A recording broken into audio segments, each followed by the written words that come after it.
একে একে প্রায় সকলেই ছেড়ে চলে গেছে। লোভ, লালসা, হিংসা, ঘৃণা, ভালোবাসা পড়ন্ত বিকালের ন্যায় নিস্তেজ হয়েছে দাম্ভিক যৌবন।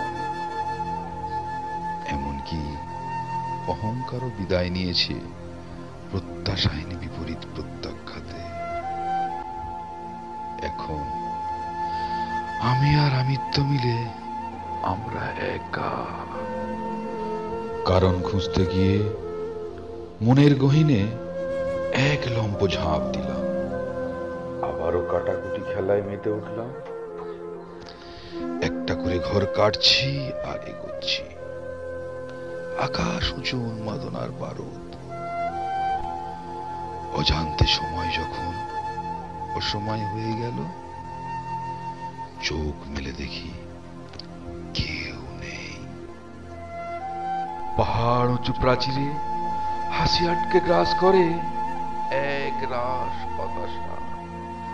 বুঝলাম সব ঘরের দরজা নিজের হাতেই বন্ধ করে দিয়েছি।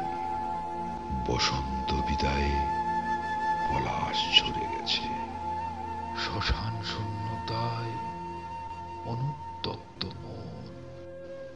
সর্বত্রই অবজ্ঞা, ধিক্কারের কালো ধোঁয়া। যন্ত্রণার বিষ তীরের ফলা থেকে বাঁচতে অবশিষ্ট ঘরটার দিকে এগিয়ে চললাম। উঁকি মেরে দেখি দেওয়ালের বুক ফুঁড়ে এক চিলতে সরু আলো চুইয়ে পড়ছে মোটা আবদ্ধ ঘরে। গ্লানিময় আধার কোণায় হাত দিয়ে চোখ চেপে হাঁটু মুড়ে নিঃস্ব অসহায় হয়ে বসে আছে গৈরিক